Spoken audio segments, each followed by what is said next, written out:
Yep. All right. So welcome. Good morning. You can turn to Luke chapter 9 if you want to use one of the paperback Bibles that might be under the chair in front of you, or you can download the Bible app for free or the Seek and Save app, whatever you want. About a year ago, I think, I told an abbreviated version of this story, but I thought I'd give you a little bit more detail at this time. So I grew up in a very unchurched home. We never, ever went to church as an immediate family, my mom and stepdad. Life was about nice vehicles. It was about cheering for sports. It was about big Christmases with lots and lots of presents. And it was about keeping the marriage together until my younger brother graduated high school. Now, most of those things, I loved. Sports, I love, vehicles, they're cool, whatever. But that's what life was about. Well, I became a follower of Jesus through an invite to church camp when I was 15 years old. And that kind of, it definitely changed the trajectory of my life and shocked my family a little bit. So within the next year, I felt like God was calling me into full-time vocational ministry, meaning I think God wants me to be a pastor, and I don't know anything about what that's like. So I went away to college, Kentucky Christian University, just across the Ohio River for undergrad. Then I did a post-grad internship in Louisville, Kentucky at a gigundous church called Southeast Christian Church. While I was there, I got a call for a potential interview for my first full-time ministry gig, in the Washington, D.C. area. It was the Virginia suburbs of D.C., and I was like, I don't know about this. I'm not really interested in going out to D.C. Shannon and I, my wife and I, just newly married at the time, and they said, we want to fly you and her out to be interviewed here at this church. And I was like, we've never flown before, and we were like, free trip to D.C., whoosh, heck yeah, we'll go, we'll interview, heck yeah, why not? We'll see the sights, see some monuments, whatever. They're covering the cost. So we went there, and the church was about 2.5 years old. It was a brand new church, what we call a church plant, and they were interviewing me to be the associate minister for that church in the Virginia suburbs of D.C. The lead minister's name is Brett Andrews, and Shannon and I, newly married, were like, this will be a fun trip. So we get there, and we flew there and got there on a Thursday, maybe a Friday. So we were there a couple, days, and we met their current church staff and key volunteers. We were kind of interviewed by a couple different groups. They didn't have the leadership team that a church usually has called elders yet, because it takes 3 to 5 years to get that group established in a new church. So we're meeting with groups that we'd leave then, and they talk behind our back. We like her, or we don't like him at all. He's an idiot, that kind of thing. So we kind of interviewed, and then we realized there was a few surprises in our visit. And that one of them was they didn't have a church building. And I was like, that's weird. We were coming from a huge church at that time, 11,000 people. They had buildings on buildings, And so we were like, they don't even have a church. But they met in an amphitheater in a middle school. And we were like, that's just weird and awkward. They're portable. They set up and tear down every week. I don't want none of that. I'm not doing that. Like, that's terrible. They don't have a gymnasium in their church building. I want to shoot some hoops, man. I want to play some volleyball, like that kind of stuff. Like, they don't have offices. They have offices in their own homes. That's lonely. I want to waste 3 hours a day shooting the bull with my coworkers. So, like, okay, whatever. So that was a major. Why didn't they tell us that on the phone? They made us show up to discover that. Like, wah, wah. So we basically stayed in Brett Andrews, the lead minister's townhouse, with him and his family. They let us have his daughter's room. Luckily, she wasn't in there. They gave her someplace else to sleep. So me and Shannon stayed in there, and every night we debrief on how things were going so far. By the time we got to Saturday night, the night before we would go to church services for the first time, we famously to one another said, hey, how are you feeling about this? Scale of 1 to 10. The famous quote was 2 tops. That's pushing it, a 2. It's because I like one of the guys on staff, and he's leaving. No, it's just like, man. So the next morning, we went to Sunday morning portable at the middle school, and we show up, and we start talking to people and meeting people, and we go to worship in this amphitheater in a middle school. And man, it was just this mix of people who were brand new to church, what you'd say were previously unchurched.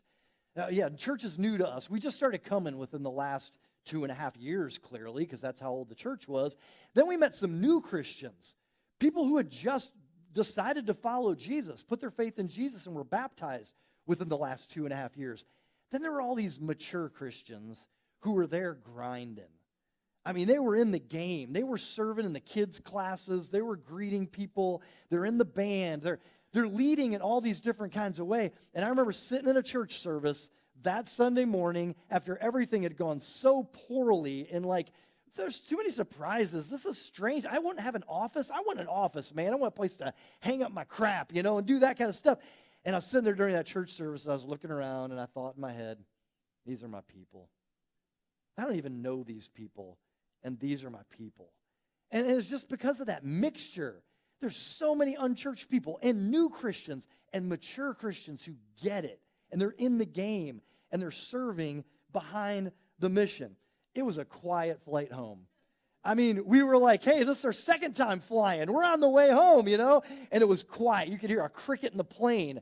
And I can't remember if me or Shannon had the window seat, but I feel like I was looking out the window. Shannon's over here. I'm not even looking at her. And finally, at one point, Shannon breaks the silence. We're moving to D.C., aren't we? And I was like, no, God's not calling us to D.C. He's not a cruel God. He knows I hate politics. And so like, no, we're not doing it. But eventually we did because unchurched people are my people. They just are. So Jesus tells us that our job is to take the good news of Jesus, if we follow him. That's that Jesus came into the earth, God in the flesh, died on the cross for our sins. And if we put faith in Jesus, we get salvation, saved from our sins for free. And so that's the good news of Jesus. And we're supposed to be good news and speak good news to all people. You don't get an out that there's a group of people you don't like, so you don't get to be good news and speak good news to them. It's all people. Make disciples of all nations. But the truth is, most people have subgroups of people that at times it clicks with them when they follow Jesus. Man, there's something about that subgroup. I'm not even a part of it sometimes. And sometimes I am. And you say, these are my people. I don't know what it is about skaters. These are my people. I don't know what it is about this group of people, the people who don't, English is their second language. Whatever it is, these are my people. And I don't know what it is, but I just feel like God's, and why? Because people matter to God. All people matter to God. We don't get an out that we get to say, I don't care about them. But it's like he reinforces, and each individual that follows Jesus, they often get these subgroups in their heart that God's like, they matter too. Don't miss out. They matter, and I want them to matter to you. And so, Luke 19, Tiara already read the story, but I'll summarize and hit some points of it. So it's about a tax collector, and tax collectors were notoriously hated, despised among the Jews because they were themselves Jews who sold out to the Roman government, who was over Israel at that time, and they collect taxes for the Romans and rip off their own people. And for this point, the Jews wouldn't let their testimony stand in court. You couldn't trust a tax collector. They weren't allowed at synagogue. They weren't even allowed to come to worship. And so, I mean, there's all these things that just show they are total outcasts. And if you buy into being a tax collector, you are outcast from your own people. You're turncoat from your country. And so, basically, they were liars and traitors and extortioners. And it's not just, it's not just like, yeah, that's what a couple of them might have been. That's what they were. They were in it for the money, and they were balling. I mean, they were making good money. This story is about a chief tax collector. So think about that. He's like the management, He's like the next level tax collector. And so he's really balling, and that's just more evidence that the Kansas City Chiefs are far from God and going to hell. So the beginning of the story, what Tiara read for us, I didn't grow up in church, so reinforce that. So if you're about to be left out in this next segment, know that I was with you. People who grew up in church learned a song when they were a kid. And it was about Zacchaeus, and it went like this. Zacchaeus was a wee little man, and a wee little man was he, vertically challenged. He climbed up in a sycamore tree, for the Lord he wanted to see. And when the Savior passed that way, he looked up in the tree and said, Zacchaeus, you come down, for I'm going to your house today. Church people know to clap here. Or I'm going to your house today. So that's the song, okay? And I eventually learned that because I was like, how do people know this? And so I eventually learned it. But here's what happens next. After he says, I'm going to your house today, it says in verse 7, all the people saw this and began to mutter, he's gone to be the guest of a sinner. Like, they were not happy that this guy who they were hearing as a rabbi, a teacher, maybe a prophet, they don't like that this guy is going. Jesus was constantly being criticized for being around the wrong people. Constantly. It's throughout the 4 gospel accounts of the life and teachings of Jesus. This is just one of them. And I've been saying a lot, Jesus is the least religious founder of a religion there ever was. He just keeps hanging out with the quote-unquote sinners, the riffraff, the outcasts, the prostitutes, the tax-collecting thieves. He's hanging out with the riffraff. So what I picture next is, Zacchaeus, I'm coming to your house today. Zacchaeus rushes home and gets there before Jesus because Jesus is coming to his house. He's taking down pictures of scantily clad women. He's hiding and flushing weed down the toilet. He's throwing away Pittsburgh Steelers jerseys. He's like, I don't want Jesus to see how spiritually lost I am. I had a Palomalu jersey. And so, even worse, I had a Roethlisberger jersey. So he throws it away and he says, come on, Jesus, come on, mi casa, su casa. Jesus is like, man, you booked it here. Yeah, that's right. I just had to clean up a little bit. Some of the throw blankets weren't in the right place. So I got it all cleaned up. You want a beer? I mean, not a beer.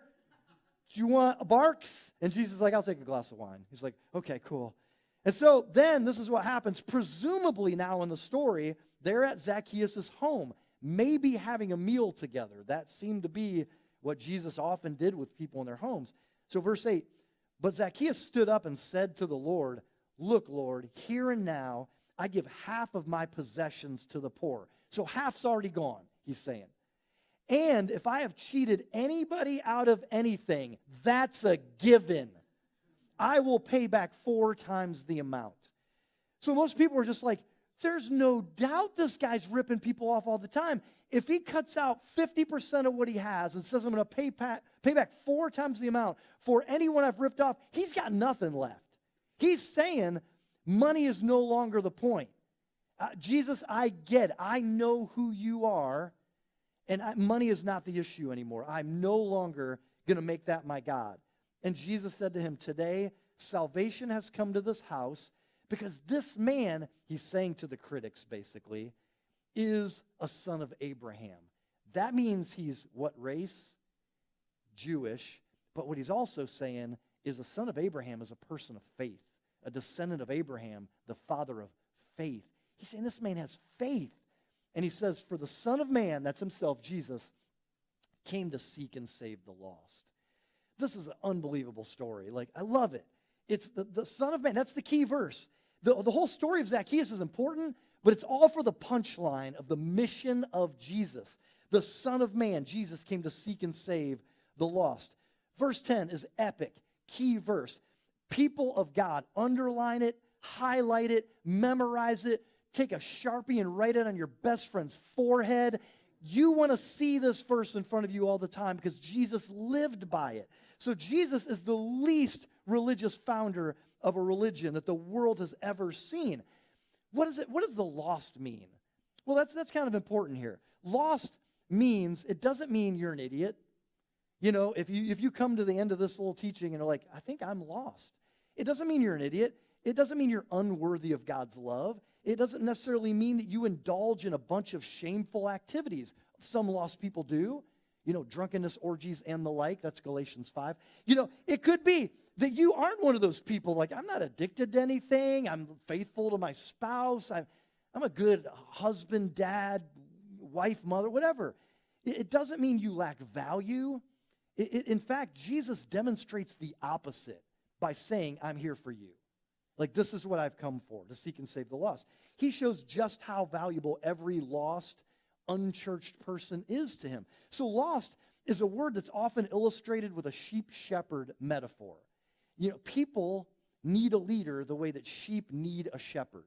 And so whenever we wander away from God and try to figure out things on our own, we get into really dangerous territory and we get lost, spiritually lost. And so whenever we wander away from God and get lost, we're left asking questions like, okay, so now what's the purpose of me in this world? Now, what was I created to be and to do? What are my right values to have? Where am I going? All those questions pop up when you no longer have Jesus as your leader. Trust me, you've got another leader, but now you're spiritually lost. You're not following the good shepherd, the leader. Isaiah 53, written 700 years before Jesus was born. It's a prophecy, a very important chapter, a prophecy about Jesus, Isaiah 53. But in it, it drops this little bombshell. It says, we all, like sheep, have gone astray. Each of us has turned to our own way, and the Lord has laid on him, who's him? The iniquity or the sin of us all. So what he's saying is this is a prophecy about Jesus 700 years before Jesus came, and because of the Dead Sea Scrolls, we know this was written before Jesus was born. And so it's saying someday somebody's going to appear that the Jews called the Messiah, the chosen one, and the sin of mankind will be laid on him. That's crazy. But it also says all of us have turned our own way. We're all lost. Like all of us have turned, all of us that are lost spiritually have said, I'm making up the rules for myself. I mean, there's almost a panic at times when you're lost of, gosh, I got to make this up as I go. What are my rules? What are my rules in life? And they're often inconsistent. You often run into dilemmas with them of like, I think this, but I think those don't go together. You say, I'm discovering my own truth, which ought to scare 21st century American people, enlightened people. What is your truth? What's within you? That means you're lost. You're not living by God's truth who created you. You're on your own, making it up. I've created a substitute purpose for my life, substitute meaning. I'm giving myself a substitute mission in this world aside from my Creator's mission and purpose and meaning for me. I've turned to my own way. And that's simply what spiritually lost means. I'm not trusting and following the Good Shepherd, Jesus, who has laid down his life for the sheep because we are really valuable to him. People matter to God. So Zacchaeus, I wish we knew more of his backstory. Like, why did he show up all gung-ho, climbing trees as a grown man to see Jesus? I mean, that takes some humility. Like, I don't care what I got to do. I want to see Jesus. Why did he end up there? There's so many reasons people end up seeking Jesus, and in this case, we don't have any idea. You know, he was spiritually lost. He was unsynagogued, okay? You know, he was unchurched of the first century Jews, basically. But I wonder if he was, like, super comfortable, you know, enjoying his money, living the American dream in Israel, the Israeli dream, okay? He's living the dream there. He's living, but maybe he realized just how comfortable and empty his life was, even though he's balling. And he's like, man, I'm empty. Or maybe it was something else. Maybe he was selfish and, you know, he's realizing I'm very selfish. Maybe he's realizing I'm isolated from spiritual community. I can't even go to synagogue. They won't let me. Maybe that was making him miserable. And he was spiritually hungry. You know, maybe he had a sick kid and his money couldn't do anything for a son or his daughter.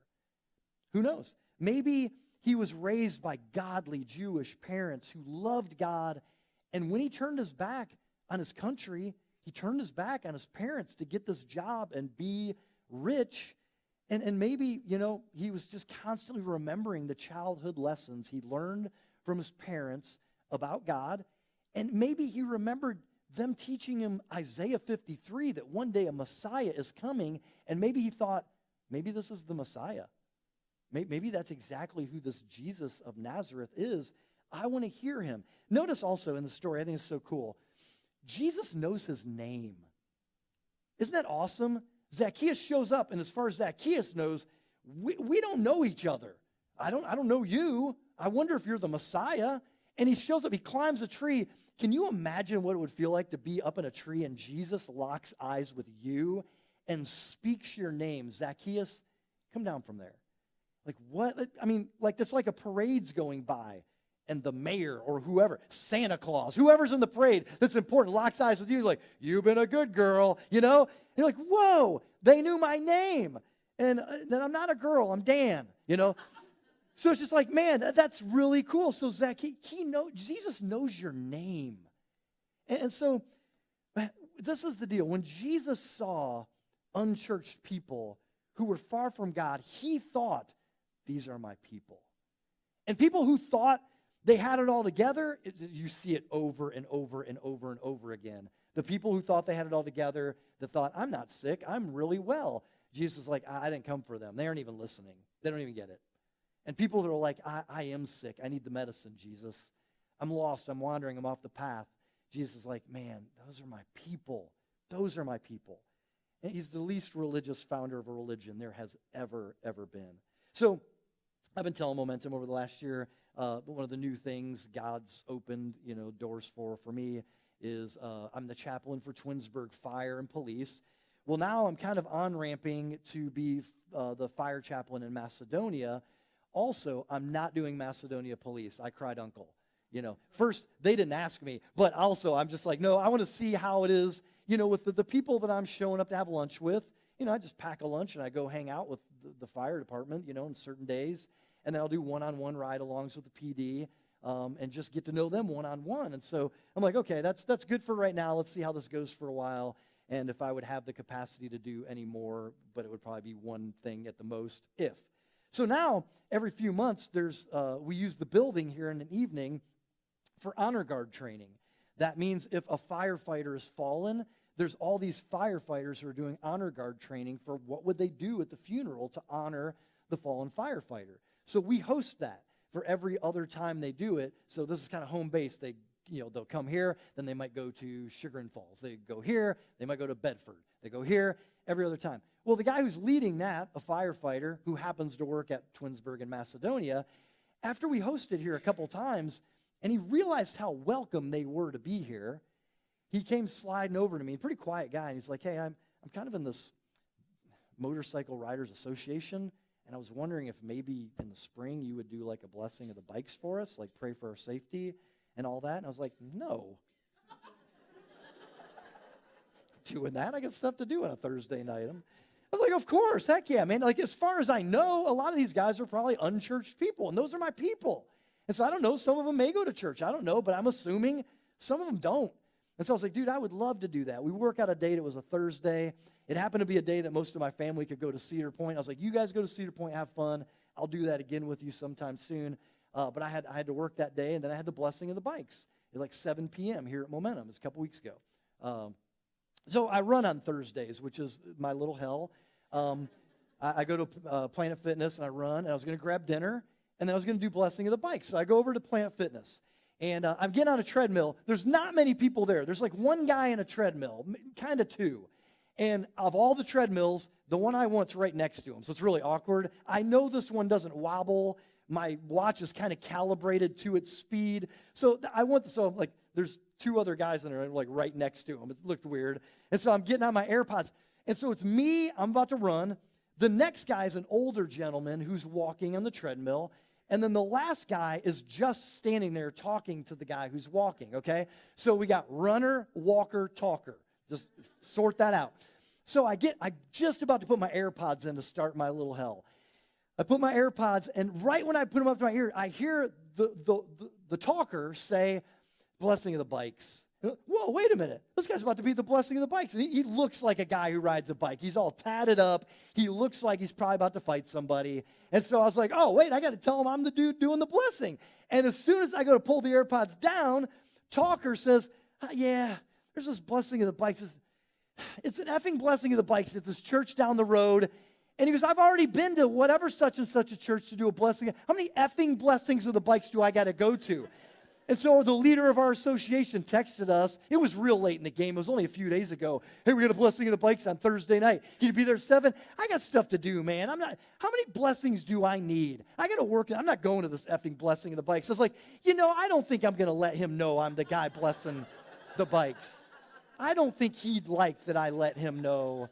So we'll just let that slide. At the end, he kind of like, okay, I'm done complaining about that. I'm just, whatever. And they start talking about something else. So I was like, AirPods in, Backstreet Boys on. Not really. So I was like, okay, I get my run in. But I was dying to know as I was running, I got to keep getting glimpses of this guy to see what he looks like. I want to know if he shows up, if he's just yapping, and he's really going to show up like, yeah, I had to go. The leader told us to. So ending of the story is, He didn't show up to the blessing of the bikes. I watched for him, and I was like, he looks like all of them. But I really don't think he's any of them. Okay, no, it's not him or whatever. And I was like, sizing up his tats, like, what does his arms say and that kind of stuff. But it's just like, no, it's not him. But I did think as I was headed to this thing might not go well. Maybe nobody wants to come to this thing except two of my friends that I know that are in it that are firefighters. These guys might eat me alive or throw me to the wolves. I have no idea, and I'm going to pray for them. Cool. So I eat dinner, and I come over here, and we just made a short little montage of this, but I just want to show you. Here's the blessing of the bikes. First one we've ever done at Momentum.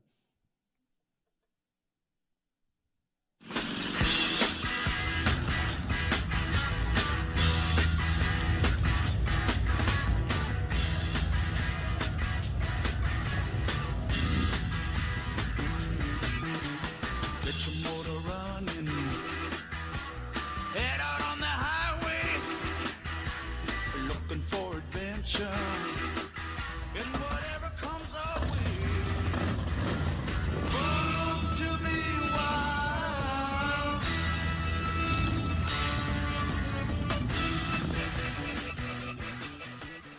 Yeah, it was fun. It was a lot of fun. I know. I met one more dude. The first guy that got there ended up being me and John's neighbor. And I was like, wait a minute, where do you live? And he told me, I was like, we walk by your house every day. You throw a party every Thursday night. He's like, yeah, it is us. And so yeah, it was just really, I said, man, when these guys show up, I'm assuming most of them don't go to church. And I'm going to go around and shake hands with every one of them. And they kept showing up. It was 2 riders associations. They just kept coming. I was like, I'm shaking hands with every one of them. I'm telling them how glad we are that they're here. And then before I prayed for them, I just took one little nugget at a time to say, man, I want you guys to know how much this is a Momentum Church kind of thing. Like, our church was made for this kind of stuff. And you could kind of see them lock in more as I told them just how welcome they were here and that, hey, the building's open if you guys, need to pee before you leave or anything like that, So, it was just really, really cool to tell them, man, our church is for unchurched people. Our church is for people who are like, no perfect people allowed. Well, that would include me. We used to say all the time, we're a church for people who don't like church. And they really locked in on that too. So I just told them a little bit of nugget of that. And then I did the effing blessing of the bikes. So in the little time I have left, I just want to share a couple things. I want to give you 2 strategies on how to love unchurched people, okay? And in the middle, there's going to be all kinds of places where you can discern, have wisdom, or if you're a follower of Jesus, the Holy Spirit can lead you on which end of the spectrum do I need in this situation. But there's a quick story about a Christian dude I've heard of. His name's Mark. He had 4 tickets to something going on at his church. It was like a musical drama kind of thing. But it was going to be real high quality. 4 tickets, 2 for him and his wife. And then he had a couple back out, so we had these 2 extra ones the day of the event. It was a Friday night thing. And Mark was coming home from the office, and he sees his neighbors, young couple, lives next door. He only knew their first name. They'd never really shown any spiritual interest in anything. But he thought, hey, what the heck, I'll go for it. And he rolled down his window there walking in front of his house. And he said, hey, Scott, you guys want to come? We got these 2 extra tickets, this thing in our church. It's going to be really quality music, high-tech, lights, all that kind of stuff. It's going to be great. Do you want to come with us to this thing? We got 2 free tickets. And he said, Scott kind of looked nervously at his girlfriend, and he looked down at his feet, and he said, well, I think I'll pass this time. He said, but if you ever want to get together in the backyard and have a barbecue, we'd be down for that. And Mark said, as I pulled away into the garage from that, he was like, stupid. He's like, of course, it's always a good idea to barbecue first. It is always. I don't know anything about these guys, their background, if they're interested in spiritual stuff. I don't know anything about them. Really, I only know their first names. Never a bad idea to barbecue first. So on one end of this, I'll call them spectrums. You got this grill out first. Now, I'm going to say grill out because my friend Mary Lynn Wooters, who used to come to Momentum before she moved away, she heard me say barbecue once in a sermon, and she said, Dan, I almost walked out. Because you were talking about grilling hot dogs and grilling burgers, and that is not a barbecue. And I said, I repent, you are correct. So I learned from my friend Mary Lynn Wooters that day, that's not a barbecue. So I call this the grill out first principle. A brilliant Christian author, Rebecca Pippert, said, it can be just as spiritual to invite someone over for pizza as it is to invite them to church. It can be. It's not always. Sometimes on the other end of the spectrum, which I'll get to, it's time to invite them to church. It's time to talk to them about Jesus. But on this end, use discernment. There might be sometimes you're like, I need to grill out first. I need to get to know them and enjoy them, and be relational good news to them. Some people need your invitation to your table before they take your invitation to your church. And the other end of this, maybe they invite you to something at their house on their terms, on their turf, and you get an opportunity to go to their place and just enjoy being with them. And maybe even decide, I'm not bringing up spiritual things unless they bring it up. And that might be the beginning on this far end of the spectrum. Notice, I think it's interesting, Jesus must have been pretty fun. He was invited to an awful lot of parties. Weddings, meals, like think about it. Like you have the chance to say, I'm not inviting that dude, or to go out of your way to invite him to a wedding. You don't just invite anybody. Oh, Jesus is in the room, we got to invite him. He was invited to the wedding, and he got an and 12. You know what I'm saying? Jesus must have been likable. Learn from that. You know? He got invited to stuff. So the other end of the spectrum is this.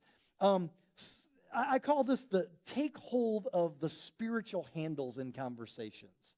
This is the other end of the spectrum, okay?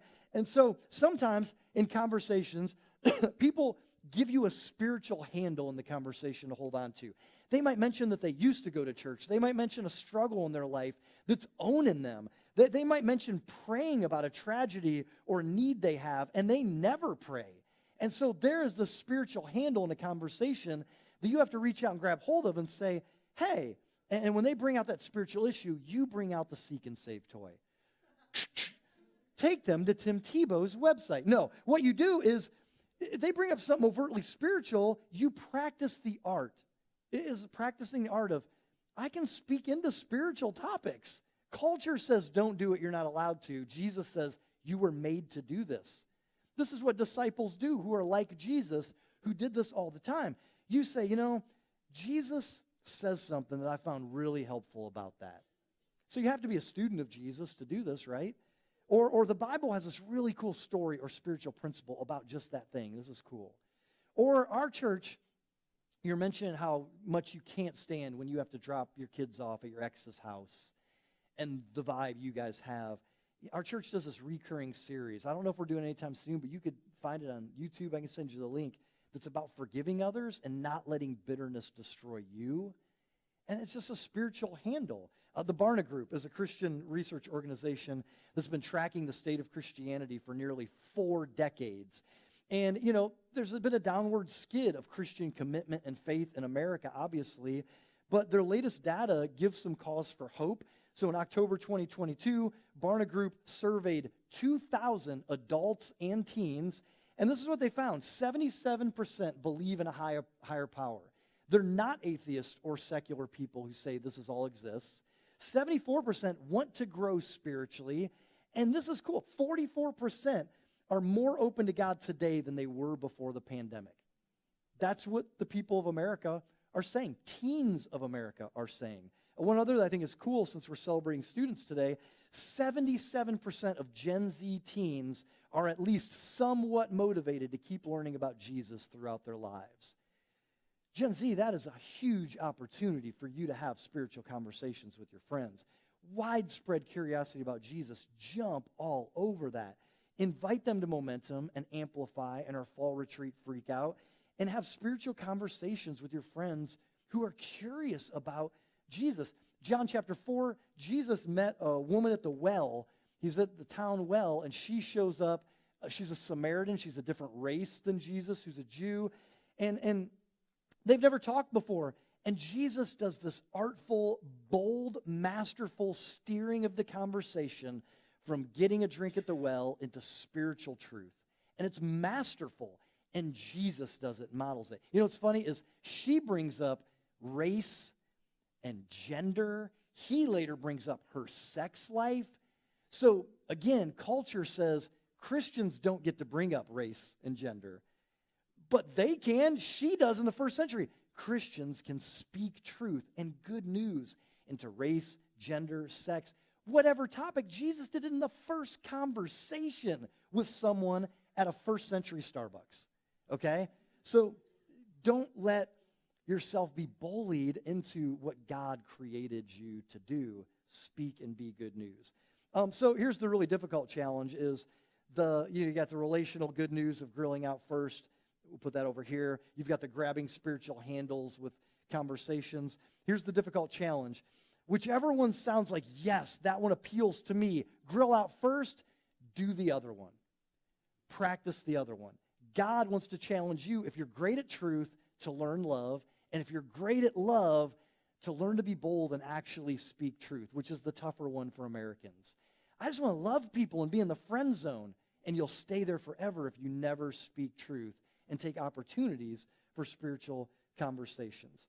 Some of the things in this series, some of the groups are going to be optional. You'll hear about a group of people and you'll be like, oh, that's optional. That's their passion. Maybe it speaks into me finding my passion. Who are my people? But this one is not an option.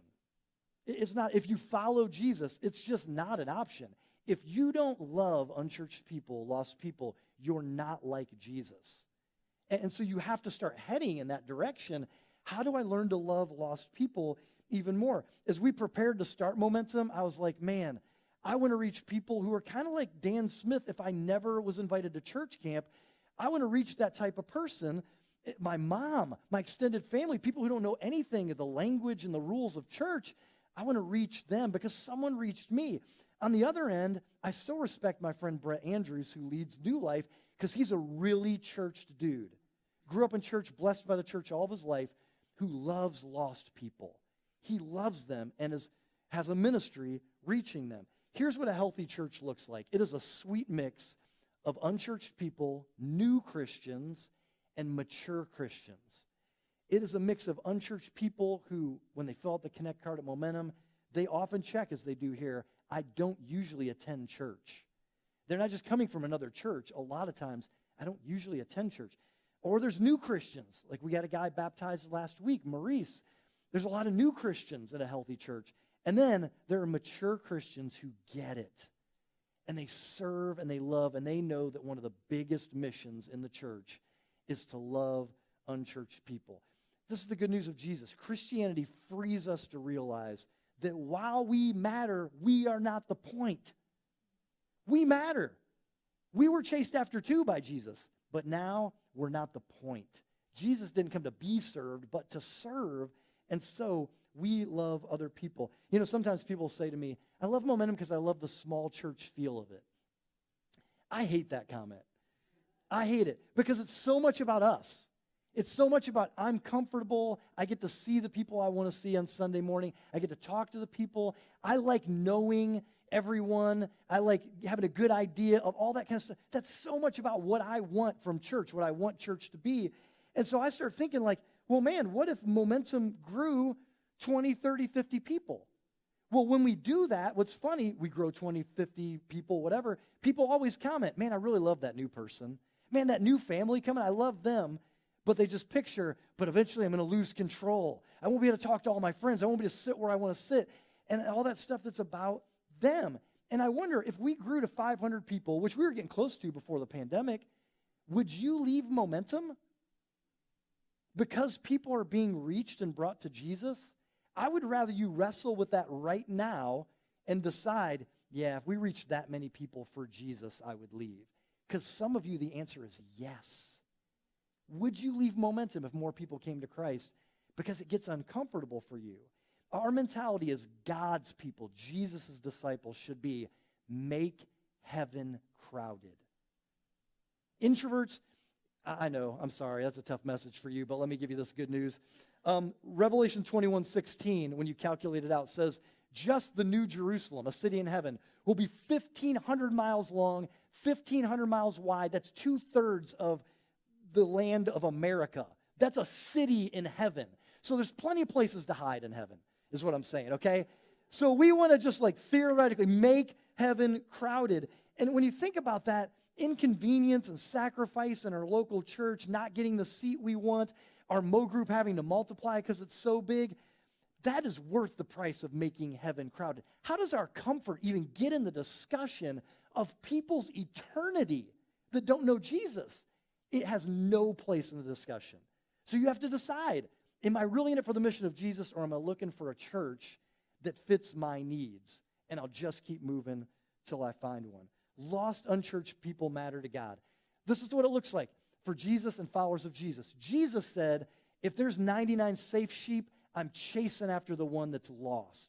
Jesus said that. And then one of his greatest followers, a guy named Paul, said, I love lost people so much, I wish I could die and go to hell in place of all my Jewish brethren.